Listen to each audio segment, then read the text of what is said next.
Hello students, তোমরা যারা জিজ্ঞেস করছিলে যে স্যার রেলওয়ের কি কোনো ব্যাচ আসছে, একদম সঠিক। রেলওয়ের আমরা একটা ব্যাচ নিয়ে আসছি ফেব্রুয়ারি মাস থেকে, ঠিক আছে? তো সেই রেলওয়ের ব্যাচটা মেনলি আমাদের ফোকাস থাকবে গ্রুপ ডি। সেই গ্রুপ ডির ফর্ম ফিল আপ স্টার্ট হয়ে যাবে, সেই গ্রুপ ডিটাই মেনলি ফোকাস থাকবে। তাও আমরা বলবো, যেহেতু আমরা বেসিক থেকে অ্যাডভান্স লেভেল অবধি করাই, তোমরা যারা যারা গ্রুপ ডি ছাড়াও যে এনটিপিসির পরীক্ষাটা হতে চলেছে, আন্ডার গ্র্যাজুয়েট বা গ্র্যাজুয়েট যেই সেকশনই তোমরা দিতে চাও, সেগুলো তোমরা কিন্তু কভার করতে পারবে এই কোর্সটার মাধ্যমে, বা আমরা কিন্তু সেগুলো কিন্তু সব করিয়ে দেবো, ঠিক আছে? তো এই যে রেলওয়ের যে গ্রুপ ডি যে ব্যাচটা আমরা খুলছি, সেই ব্যাচে আমরা কি কি প্রোভাইড করব, তার সিলেবাসটা কি, সেখানে কবে পরীক্ষা হতে পারে, ফর্ম ফিল আপ কি স্টার্ট হয়ে গেছে, এই ধরনের বিভিন্ন যে কোশ্চেনগুলো তোমরা করছো, সেই কোশ্চেনগুলোর আমি এক এক করে আজকে অ্যান্সার দেবো, ঠিক আছে? তো সবার প্রথমে যেটা বলে দিই সেটা হচ্ছে গ্রুপ ডির ক্ষেত্রে রেলওয়ের সেটা হচ্ছে সিলেবাসের পর, সিলেবাসটাতে আসছি আমি।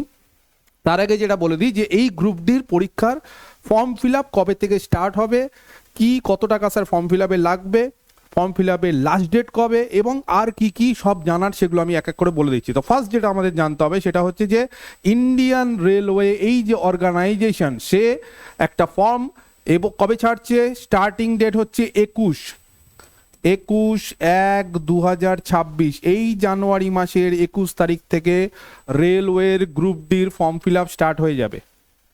রেলওয়ের যে আরআরবি, ইন্ডিয়ান রেলওয়ে যে রেলওয়ে রিক্রুটমেন্ট বোর্ড, তার গ্রুপ ডির সেখানে কিন্তু ফর্ম ফিল আপ স্টার্ট হবে কবে থেকে, এই জানুয়ারি মাসের 21 তারিখ থেকে। এটা হচ্ছে ফর্ম ফিল আপের স্টার্টিং ডেট। আর ফর্ম ফিল আপ কতদিন অবধি চলবে, অ্যাপ্রক্সিমেটলি এখানে একটা ডেট দেওয়া আছে, লাস্ট ডেট হচ্ছে 22 ফেব্রুয়ারি মাসের 20 তারিখ অবধি এই ফর্ম ফিল আপটা চলবে। তোমরা হয়তো সকলেই জানো যে রেল কিন্তু এখন যা সিস্টেম বা যা শিডিউল, সেই শিডিউল অনুসারেই কিন্তু পরীক্ষা নিচ্ছে, এবং খুব সিস্টেমেটিক আকারে পরীক্ষা হচ্ছে, এবং এখানে কিন্তু কোনো রকম দুর্নীতি নেই। তার ফলে খুব ফ্রেশ, এবং বছরের শুরুতেই কিন্তু তারা একটা শিডিউল দিয়ে দিচ্ছে যে কবে, কোন মাসে, কখন, কোথায় পরীক্ষা হবে, কোন মাসে কখন কোন পরীক্ষার ফর্ম ফিল আপ হবে। তার ফলে কিছু শিডিউল দেওয়া আছে, এবং আমরা এই গ্রুপ ডিটাকে মেনলি ফলো করব। কিন্তু বারবার করে বলে দিচ্ছি, তার সাথে সাথে যারা এনটিপিসি গ্র্যাজুয়েট বা আন্ডার গ্র্যাজুয়েট এই পরীক্ষাগুলো যেগুলো দেবে, যেগুলো মে মাসে, কিছু জুন জুলাই আগস্ট মাসে আছে, সেই পরীক্ষাগুলোও কিন্তু তোমরা এই কোর্সের মাধ্যমে বা এখানে কিন্তু আমরা কভার করে দেবো, এগুলো কিন্তু পাবে তোমরা। তো সেখানে অ্যাপ্লিকেশন করার প্রসিডিওর কি বলছে, যাদের 10th পাস, এলিজিবিলিটি হচ্ছে মাধ্যমিক 10th পাস বা আইটিআই, যাদের আইটিআই কোর্স করা আছে বা 10th পাস, তারা কিন্তু প্রত্যেকে এই ফর্ম ফিল আপের জন্য এলিজেবল। নেক্সট কি, এজ, সেই এজ হচ্ছে যাদের এজ 18, সেখান থেকে আপ টু 33 অবধি জেনারেলদের জন্য কিন্তু সেখানে তোমরা এই এজের মধ্যে যারা আছো, তারা কিন্তু এই পরীক্ষার অবশ্যই ফর্ম ফিল আপ করবে। অনেকেই বলছিল স্যার আমার গ্র্যাজুয়েশন নেই, তাহলে কি আমি এই ফর্ম ফিল আপ করতে পারবো বা এই পরীক্ষা দিতে পারবো? অবশ্যই, শুধু 10th পাস।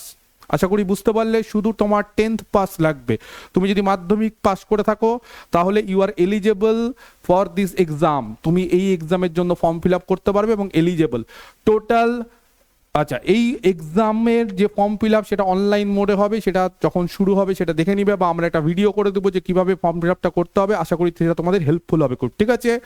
নেক্সট যেটা, সেটা হচ্ছে যে অ্যাপ্রক্সিমেট ভ্যাকেন্সি বলছে 22,000, 22,000, 22,000 অ্যাপ্রক্সিমেট ভ্যাকেন্সি বলছে। সেটা আরো একটু বাড়তে পারে, কিন্তু কমে কোনো দিনই না। এইবার পরীক্ষার পদ্ধতিটা কি স্যার, এই রেলওয়ে রিক্রুটমেন্টে আমরা কিভাবে আমরা চাকরিটা পাবো? তো তার জন্য কি করতে হয়, তার জন্য সবার আগে যেটা করতে হয় সেটা হচ্ছে একটা এক্সাম দিতে হবে, বা একটা এক্সাম হয়, সেই এক্সামটার নাম হচ্ছে সিবিটি।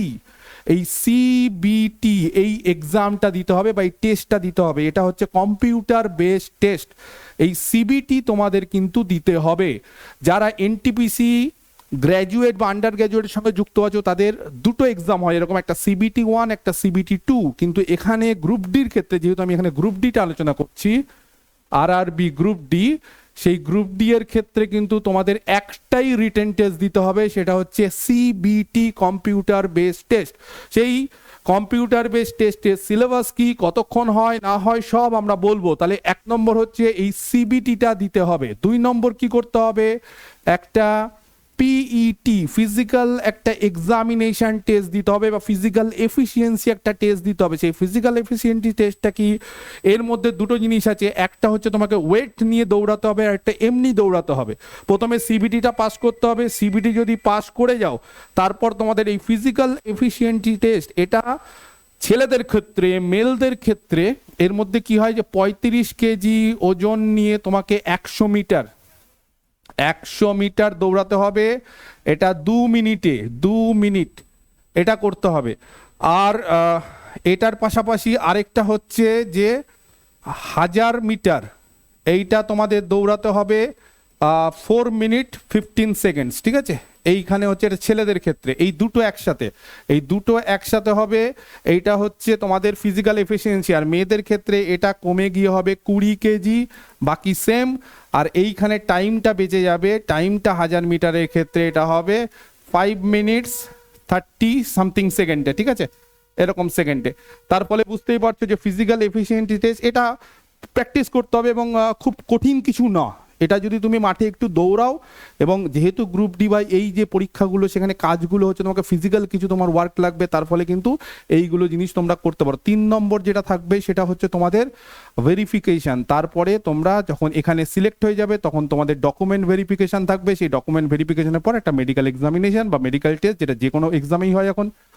ভেরিফিকেশন তো হবেই, পুলিশ ভেরিফিকেশন হোক, মেডিকেল ডকুমেন্ট ভেরিফিকেশন হোক, সব কিছু, এবং তার সঙ্গে সঙ্গে একটা মেডিকেল টেস্ট হবে। এই হচ্ছে প্রসিডিওর। এই 4টে প্রসিডিওরে যদি তোমরা ঠিকঠাকভাবে মেন সিবিটি এই রিটেনটা তোমাদের কোয়ালিফাই করতে হবে। হ্যাঁ, তবে পিইটি ফিজিক্যাল এক্সামিনেশন টেস্টে অনেকে বাদ যায়, সেটাও কিন্তু তোমাদের মাথায় রাখতে হবে। যদি হয়ে যাও তাহলে তোমাদের রিক্রুটমেন্ট বা জব তোমরা সিকিওর করতে পারবে। তো এই পদ্ধতি, এবার এই পদ্ধতির ক্ষেত্রে আমরা কি করব? আমরা তো আর ফিজিক্যাল এফিসিয়েন্সি টেস্টের জন্য কিছু করতে পারবো না। আমাদের যেটা কাজ সেটা হচ্ছে এই সিবিটির জন্য আমরা তোমাদেরকে তৈরি করাবো। কি করে তৈরি করাবো? তার জন্য সিবিটির সিলেবাস কি, এক্সাম কি, সবকিছু জানতে হবে। কবে হবে এক্সাম বা কত নাগাদ বা কবে হতে পারে, সেগুলো আমরা সবকিছু আলোচনা করছি, ধীরে ধীরে সবকিছু আলোচনা করছি। এই টোটাল এই যে সিবিটি যে এই জিনিসটা, তাহলে বলে দিই আমাদের টোটাল যে সিলেবাসটা আমাদের আছে, সেই সিলেবাসটা সিবিটির ক্ষেত্রে জেনারেল সায়েন্স,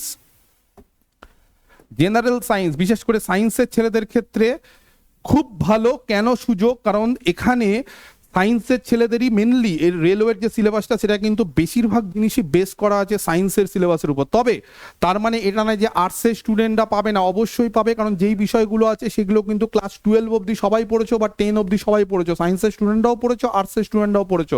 প্রথম যেটা আছে সেটা হচ্ছে জেনারেল সায়েন্স। সেই জেনারেল সায়েন্সটা কত মার্কসের থাকবে? যেটাকে আমরা বলি জিএস। সেই জিএসটা আমাদের থাকবে 25 মার্কস। বোঝা গেছে? সিবিটির ক্ষেত্রে জিএস এটা থাকবে 25 মার্কস। জিএস মানে জেনারেল সায়েন্স। তার মধ্যে কি থাকবে? তার মধ্যে থাকবে ফিজিক্যাল সায়েন্স বা ফিজিক্স কেমিস্ট্রির কিছু পোর্শন, আর বায়োলজিক্যাল সায়েন্স বা বায়োলজি বা লাইফ সায়েন্স, এই হচ্ছে জিনিস। নেক্সট কি থাকবে? সেটা হচ্ছে ম্যাথমেটিক্সের সিলেবাসটাও আমি বলে দেবো ডিটেলস, কোনো অসুবিধা নেই। এখানেও থাকবে 25 মার্ক। তাহলে বুঝতেই পারছো সায়েন্সের ছেলেদের ক্ষেত্রে ম্যাথমেটিক্স আর জিএস, এই দুটো তো তোমাদের জানা জিনিস বা এই দুটো তো তোমরা পড়েছো। নেক্সট যেটা থাকবে সেটা হচ্ছে জিআই, জেনারেল ইন্টেলিজেন্স, খুব ইম্পর্টেন্ট রেলের ক্ষেত্রে। এটা টোটাল থাকবে 30 মার্কস, সব থেকে বেশি থাকবে এইটা জেনারেল ইন্টেলিজেন্স। আর যেটা থাকবে সেটা হচ্ছে জেনারেল অ্যাওয়ারনেস, মানে আর্টসের কিছু পোর্শন প্লাস সঙ্গে সঙ্গে হচ্ছে কারেন্ট অ্যাফেয়ার্স সিএ, এটা থাকবে 20 মার্কস। তাহলে এই টোটাল হচ্ছে আমাদের 100 মার্কস। এই 100 মার্ক আমাদের টোটাল থাকবে, বোঝা যাচ্ছে? এই 100 মার্ক হচ্ছে টোটাল। তাহলে কি কি থাকবে? প্রথমে হচ্ছে 25 মার্কের থাকবে জেনারেল সায়েন্স, ম্যাথমেটিক্স থাকবে 25 মার্ক, জিআই বা general intelligence verbal non verbal এটা থাকবে 30 মার্ক, এবং জেনারেল বা নাম্বার অফ কোশ্চিন এবং মার্ক, এটা ঠিক আছে, মানে সব এমসিকিউ হয় এগুলো, ঠিক আছে।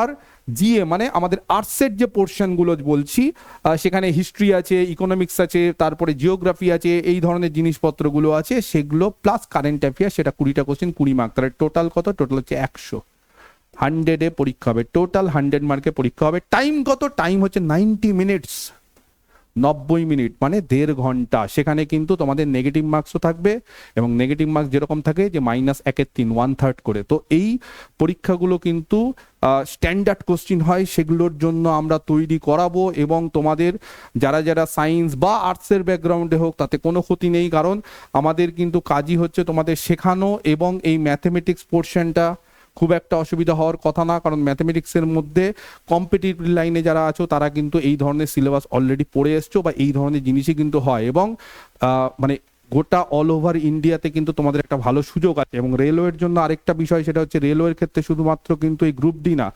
এএলপি আছে, টেকনিক্যাল বিভিন্ন পদ আছে, আন্ডার গ্র্যাজুয়েটের ক্ষেত্রে এনটিপিসি ন্যাশনাল থার্মাল পাওয়ার দিয়ে।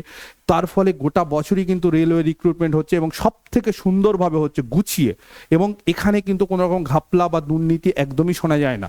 তার ফলে এই একটা এমন পরীক্ষা যেটা বছরে, এবং এই বিগত মানে আমি দেখছি যে 4-5 বছর ধরে খুব কন্টিনিউয়াসলি এখানে খুব সুন্দরভাবে পরীক্ষা হচ্ছে। এরকম না যে স্যার 3-4 বছর হচ্ছে না আবার হচ্ছে না, এখানে খুব সুন্দরভাবে পরীক্ষা হচ্ছে। তার ফলে এটা কিন্তু তোমরা টার্গেট নিতে পারো, এবং এই পরীক্ষার টার্গেট নিতে গেলে অবশ্যই সেটা হচ্ছে সিবিটি।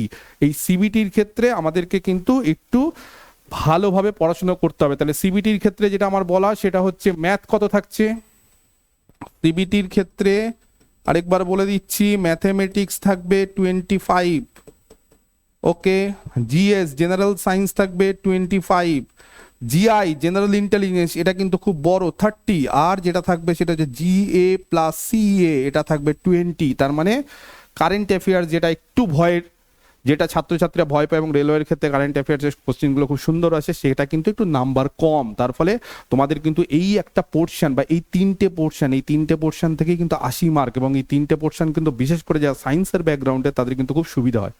তার ফলে এরকম না যে আর্টসের স্টুডেন্টরা পারবে না, অবশ্যই পারবে। এবং তোমাদের ক্ষেত্রেও কিন্তু তোমরা যখন কম্পিটিটিভ এক্সামে যাও তোমরা দেখবে যে ম্যাথমেটিক্সের যেগুলো থাকে সেগুলো কিন্তু 9, 8, 9, 10 বেস থাকে। তার মানে এরকম না যে সায়েন্স নিয়ে পড়েছে বলে ওরা 11-12 এক্সট্রা কিছু পড়ে নিয়েছে, তা না। 7, 8, 9, 10 যা যা পড়ছো সেগুলো থেকেই কিন্তু সায়েন্স, সেগুলো থেকে ম্যাথ, মানে একদম আপ টু ক্লাস 10 অব্দি যে সিলেবাস সেখান থেকেই কোশ্চিন আসে। তার ফলে টোটাল আমাদের থাকছে 100 মার্ক। এই 100 মার্কের কিন্তু সিবিটি কম্পিউটার বেস টেস্ট হবে। তো এর প্রিপারেশনটা কিন্তু তোমরা শুরু করে দাও, এবং আমাদের ব্যাচ কিন্তু ফেব্রুয়ারি থেকে স্টার্ট হচ্ছে। সেখানে কিন্তু আমাদের 7-8 জন এক্সপার্ট থাকবে, প্রত্যেকটা পোর্শনের 2টো করে এক্সপার্ট থাকবে। ম্যাথমেটিক্সের 2 জন এক্সপার্ট থাকবে, জিএস এর 2 জন, জিআই এর 2 জন, সিএ প্লাস কারেন্ট অ্যাফেয়ার্সের 2 জন। বোঝাই যাচ্ছে, কারণ এই জিনিসগুলো আমরা হালকাভাবে নিতে চাইছি না, আমরা দুরকমভাবে দুদিক থেকে যাতে করে সিলেবাসটা খুব তাড়াতাড়ি শেষ করা যায় সেগুলো কিন্তু করব। এবং সিলেবাসটা একটু আলোচনা করে দিই তোমাদেরকে, তাহলে তোমাদের অনেকটা সুবিধা হবে। সবার প্রথমে ম্যাথমেটিক্সের সিলেবাসটা একটু আলোচনা করছি। ম্যাথমেটিক্সের ক্ষেত্রে যেটা আছে আমাদের সেটা হচ্ছে যে, মনে রাখবে এত বড় সিলেবাস হয়তো লেখালেখি হতে পারে সেটা না, কিছুটা আছে হচ্ছে অ্যারিথমেটিক। এই অ্যারিথমেটিক হচ্ছে ম্যাথমেটিক্সের ক্ষেত্রে 1 নম্বর। ম্যাথমেটিক্সের সিলেবাসের ক্ষেত্রে অ্যারিথমেটিকের মধ্যে যদি বলো স্যার কি কি আছে, অ্যারিথমেটিকের মধ্যে যেমন ধরো এলসিএম, এইচসিএম এগুলো অ্যালজেব্রার মধ্যেও থাকে, অ্যারিথমেটিকের মধ্যেও থাকে, সব কিছুই বলতে পারো।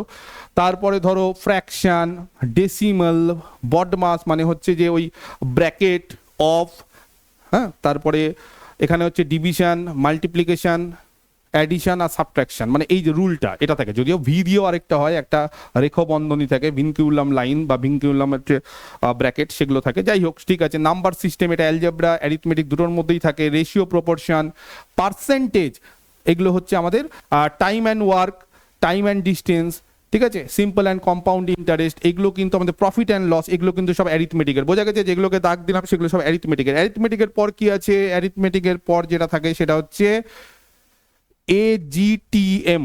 AGTM মানে A for algebra, G for geometry, okay, T for ত্রিকোণমিতি, আর M ফর মেনসুরেশন। এই হচ্ছে আমাদের সিলেবাস। এবং তোমাদের বলে রাখি, গোটা অল ওভার ইন্ডিয়ায় যে কোনো কম্পিটিটিভ এক্সাম দাও এই হচ্ছে সিলেবাস থাকে, কম বেশি এটাই সিলেবাস থাকে। ইভেন যারা এনটিপিসির পরীক্ষা দিবে তাদেরও সিলেবাসটা সেম। তবে হ্যাঁ, ওখানে প্যাটার্নটা একটু চেঞ্জ, কোথাও 120 নম্বরে পরীক্ষা হবে, একটু স্ট্যান্ডার্ডটা চেঞ্জ হয়ে যায়, একটু হাই কোয়ালিটি হয় গ্রুপ ডির থেকে, বুঝতেই পারছো। তবে আমরা কিন্তু কোয়ালিটি মেনটেন করে, বা আমি হয়তো, যারা আমাকে চেনো তারা জানো যে আমি কিন্তু একটু কোয়ালিটি মেনটেন করি, পড়ানোর চেষ্টা করি, খুব বেসিক জায়গা থেকে শুরু করে কিন্তু হাই বা অ্যাডভান্স লেভেল অবধি যাবো, এবং আমাদের টিচাররাও কিন্তু সবাই যাবে। নেক্সট যেটা সেটা হচ্ছে অ্যালজেব্রা আছে, বলে দিলাম, জিওমেট্রি আছে, ত্রিকোণমিতি আছে। এর ডিটেল সিলেবাসটা আমরা একটা ক্লাসের মাধ্যমে বলে দেবো সব। তারপরে কিছু স্ট্যাটিস্টিক্সের পোর্শন আছে, কিছু স্ট্যাটিস্টিক্সের, ওই মেনসুরেশনের জায়গায় একটু স্ট্যাটিস্টিক্সের কিছু পোর্শন আছে, খুব বেসিক পোর্শন, সেই জিনিসটাও কিন্তু আমাদের মাথায় রাখতে হবে, সেই ক্যালকুলেশন। আচ্ছা, ক্যালেন্ডার, ক্লক এগুলো সব অ্যালজেব্রার মধ্যেই চলে আসে। পাইপ টাইপ এগুলো মেনসুরেশনের মধ্যে চলে আসবে। স্কোয়ার রুট এগুলো অ্যালজেব্রার মধ্যে চলে আসবে। এজ ক্যালকুলেশন এগুলো অ্যারিথমেটিকের মধ্যে। মানে এই যে সিলেবাসটা আছে আমাদের, এই সিলেবাসটা কিন্তু একদম আমি ডিটেলস আরেকদিন বলে দেবো, এবং সেখানে কিভাবে কি করবো বা কিভাবে আমরা দুজন স্যার কিভাবে এগোবো সেগুলো কিন্তু সব বলে দেবো, ঠিক আছে।